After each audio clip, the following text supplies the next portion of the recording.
This is James with the Gulf Coast Clock Company doing another demonstration video. This is kind of a do-it-yourself video as far as how to set the time on the hands of your clock correctly without doing any type of damage, without messing up the coordination of the strike or the chime. This clock here is a striking mechanism, which means it counts the hour at the top of the hour. It also gives one count at the bottom of the hour or the half hour to let you know when 30 minutes has transpired. So on this type of clock, like many clocks made after World War II, you can turn the hands forwards or backwards. That's not a rule. It's best only to move the hands forward on a clock unless you're absolutely for certain, as in you've been told by somebody with a qualified opinion or a set of instructions that says you can turn the hands backwards. On clocks that are considered to be antique or basically older than World War II, you pretty much never want to move the hands backwards. There's always an exception. There's a million and one different kinds of clocks out there. There's no way I could tell you on how to set the time on each and every single clock. So we're going to use this 31 day as a good example because this is a lot like most modern clocks to where you can turn the hands forwards or backwards. And I'm going to show you how to do both. As for right now, we're going to move the hands forward. Again, never turn the hands backwards on your clock unless you're absolutely certain you can do that without damaging the clock. So even if you have a 31-day clock, that doesn't necessarily mean you can turn the hands backwards. There's probably a couple different hundred varieties of 31-day clocks that were made in Korea, Japan, China, and a couple other countries. So there's always an exception to rule, and that's pretty much the only rule, is that there's always an exception. So we're going to go through with what we know, not with all the unknowns or all the other possibilities. We're going to go ahead and set the time. So let's say this clock is wound down, and we're going to go ahead and set this to the current time, which is just a little after 7 o'clock Central Time. That would be, I believe, 8 o'clock Central. That'd be 6 o'clock in Eastern. No, excuse me, 8 o'clock in Mountain Time. That'd be 6 o'clock Eastern. Um, Actually, no, I'm going the wrong way. That would be, yes, it is 7 Central, and it would be 8 o'clock Eastern. 9 o'clock Mountain Time. What kind of planet am I giving time zones on? I can't actually get these. Well, although we can't add or subtract simple hours onto the time zone calendar, what we are going to do is we are going to set the hands correctly on here. So we're going to move this hand forward. You saw the clock just made a sound right there. And this little wheel towards the back is getting ready for the clock to go ahead and count the top of the hour. You see, we just had the strike rack drop, another sound that you'll hear behind the dial. This mechanism is, of course, naked. There is no face or no dial. We're going to let it count. In this case, it's going to be 12 times. Very good. Now that it's done counting the hour, we're going to go ahead and move this minute hand. Notice I'm moving the minute hand, not touching the hour hand. On probably 90+% of clocks, you don't want to move the hour hand. This one, of course, because there always has to be an exception, is an exception. We move this to the half hour. There we go. There's our half hour strike. Now here we come around to 1 o'clock. So notice I'm moving the hand forward very deliberately, very gently.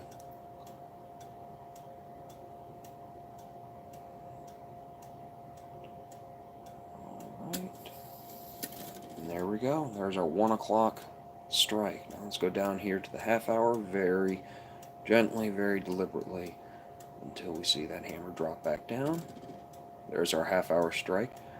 Again, now that's gone. We're going to move up to, let's go up here to 2 o'clock. Moving the hand forward.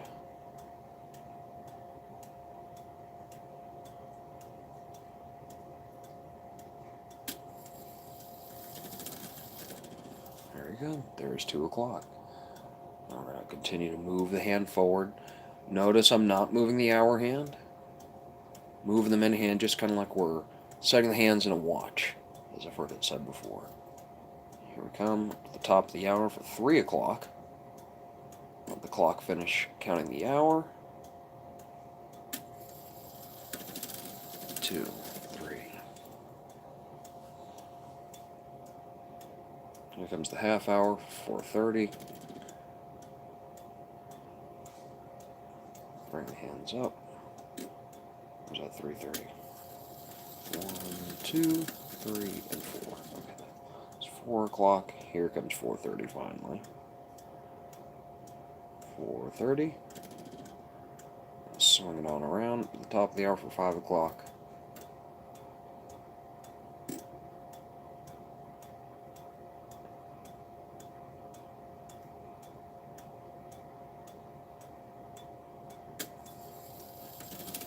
Two, three, 4, 5.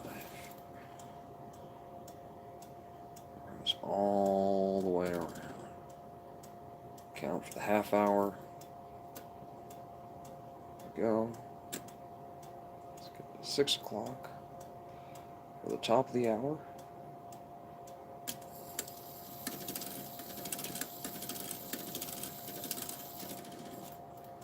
Almost there. Now we're going to move down to 6:30. Here we go. Up to 7 o'clock at the top of the hour. Now we're pretty close to where we're actually wanting to set the time to.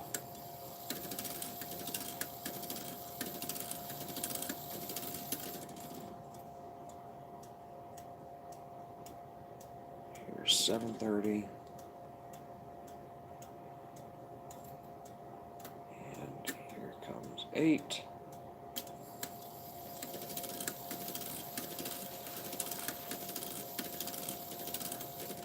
Oh, what's that? We've gone too far. We've gone to 8 o'clock and we really need to go back to 7 o'clock. So, as I said, this clock is one of the more modern clocks. It actually has a bypass feature back here on the center shaft. So it'll actually allow the hands to turn backwards. If you're not certain if your clock's hands will turn backwards or not, don't turn it backwards. Just either move it forward, or you can also stop the pendulum and let time catch up for an hour. So if I was afraid to move the hands backwards, if I was unsure as to whether or not I could actually move them backwards, or if I even had to fall back, I could stop this pendulum here. The clock is going to stop running now. The hands are pointed to 8 o'clock. So I can wait for the correct time to be 8 o'clock, either on the cell phone or in your cable box, and then simply start the pendulum back up when you're on the correct time. Alternatively, on this clock, because this is a modern clock that has allowed for some conveniences that they've added, we're going to take this minute hand and we're actually going to move it backwards. Now, I'll feel some resistance here as I'm starting to move backwards past the hour.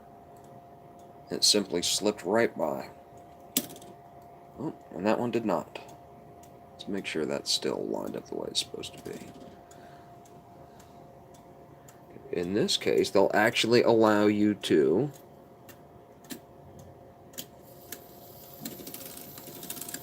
move the hands forward, and you can actually go backwards at the top of the hour, but you cannot go backwards on the half hour. So there seems to be some issue with the way that this interacts with. Well, they did kick that back, so you actually can, but I don't like the way that that feels.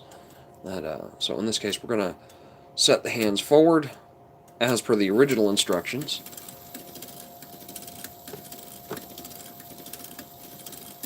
You actually can move these completely backwards without major damage, but we're going to show. Now, on most clocks, you set the time on the minute hand. You'll see the hour hand follows into place as it's properly geared to follow. Now, notice here, we're going to get the clock to strike 9 times. 2, 3, 4, 5, 6, 7, 8, and 9.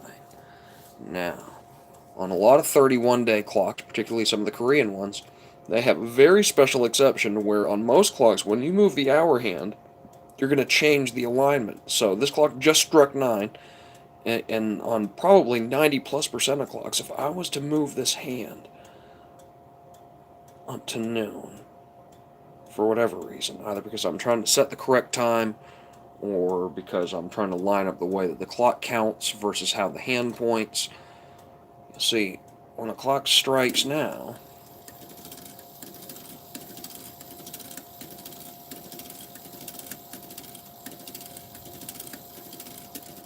and there we go, the clock actually struck 12 times. 31-day Korean clock mechanisms, very many of them have a pin that aligns this hand onto what we call the snail assembly, and that's this assembly in the back that looks like a snail. I guess that's why they call it that. So when you actually move this hour hand, you're actually moving the position of the snail. So the alternative method to set the time on a Korean clock, particularly if you have to go forward some 11 hours, some 9 hours, and it'd just be very time consumptive to go through each half-hour interval.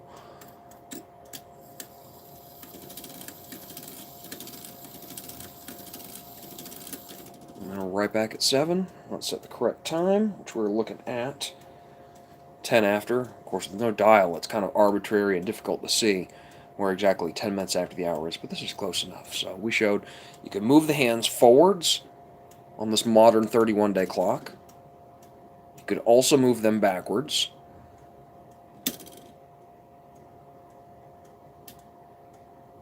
You can also move the hour hand to change the alignment.